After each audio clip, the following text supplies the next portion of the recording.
In your strong hands, oh Lord, I bow.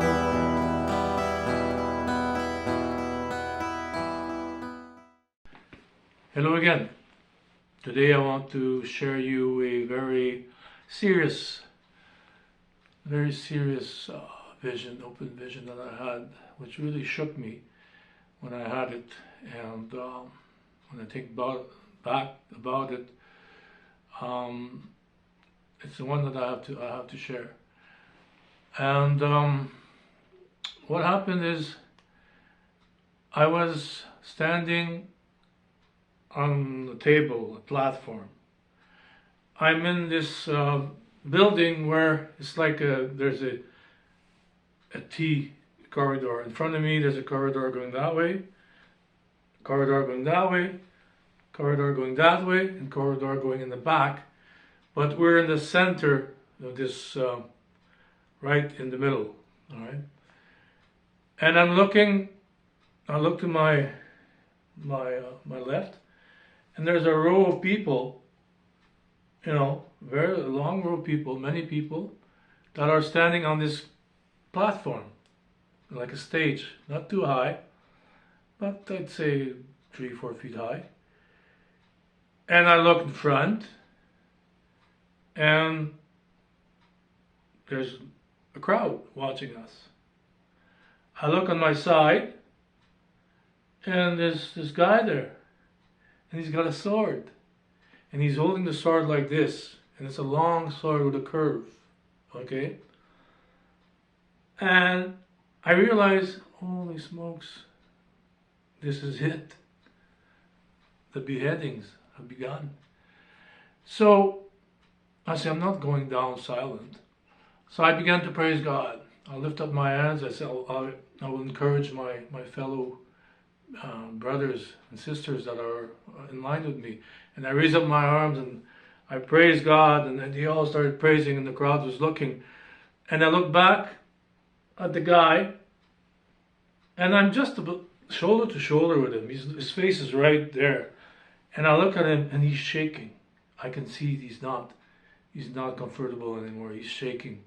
But as I'm looking towards him, all right, I can see across, and the door opens, and two guys come out of there, dressed like Jesuits with a robe, like the religious suits or whatever, and they've got machine guns. That's strange. And they come out, and they go around the corner, and they start shooting in the back. So I look in the back, and suddenly there's a group of men. Okay, now I'll turn back to the camera. A group of men behind me, and they're protected by a big plexiglass. And as these two Jesuits or whatever are shooting at them, there's a big plexiglass or bulletproof, and they're untouchable. And which is weird, because in my if you're close to my age, whatever, you'll remember there was a series called The Untouchables. You know, the guys had the gray hats and long coats and stuff, and dressed probably in the little round glasses, And when I look at these guys, they looked exactly like that. And they were untouchable. And as these guys were shooting at them, they were just laughing. Just having a great old time watching. They were watching us when we were going to be beheaded. And they were totally protected. They were untouchables. Okay? So how do you interpret all of this? So here are all the players in the last days. All right. We were the saints, or whatever, are about to be martyred. Okay? The ones looking at us were the ones who took the mark of the beast and were going to enjoy this activity. The two priests or whatever, they were organized religion, and they would try to fight these guys in the back with no success. They're at the point where they're untouchable. And the untouchables, of course, are the cabal, the Antichrist, and all his followers. And they're just enjoying the whole thing. So these are the four players involved in the last days. And the one with the sword is from the religion of peace. There's something not fascinating, but interesting, how people will join together, like the left will join with the religion of peace. They don't agree on the theologies or anything of that, but they will come together to go against God's chosen ones. All right? They will have this in common.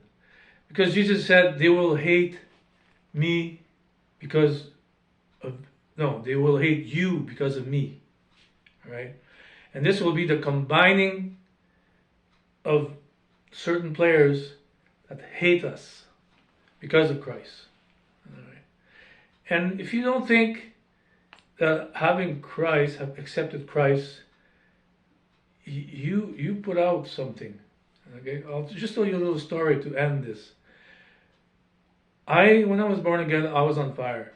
All right, I went back to my province, and I was so on fire and go, and I took back jobs in construction. So I was in charge of a big job, and so that day, plumbers came and electrician came. And by the end of the day, the foreman for the plumbers came to me and he says, I want to apologize, he says. And I says, for what? He said, well, the guys were cussing and cursing and stuff, and I don't feel good about it. And I just look at it and I said, okay. Because before I was an alcoholic and I was in bars and I lived the bad life and I heard every curse in the book. Well, I said, okay. And 10 minutes after, the foreman from the other group comes to me and he says the same thing. He says, I'd like to apologize for what how my men were talking and everything else. And then I said, okay, all right, thanks. And I realized that when you have Christ in you, and you don't curse and you talk kindly and everything else, and this is it's not something that you try to do. For some reason, it is in you and it comes out that way, and they see that. The people see that. So the repulsive, let's just call them repulsive, but the people that are rebellious and hate God will look at you and they will see Christ in you, and it enrages them and they want you gone. So it's a serious vision. And what else do I have to say about that? That those who go through the tribulation, it will be not very good. But just want to tell you how it will be and who are the end time players. Okay, so I thank you and we'll see you again. God bless.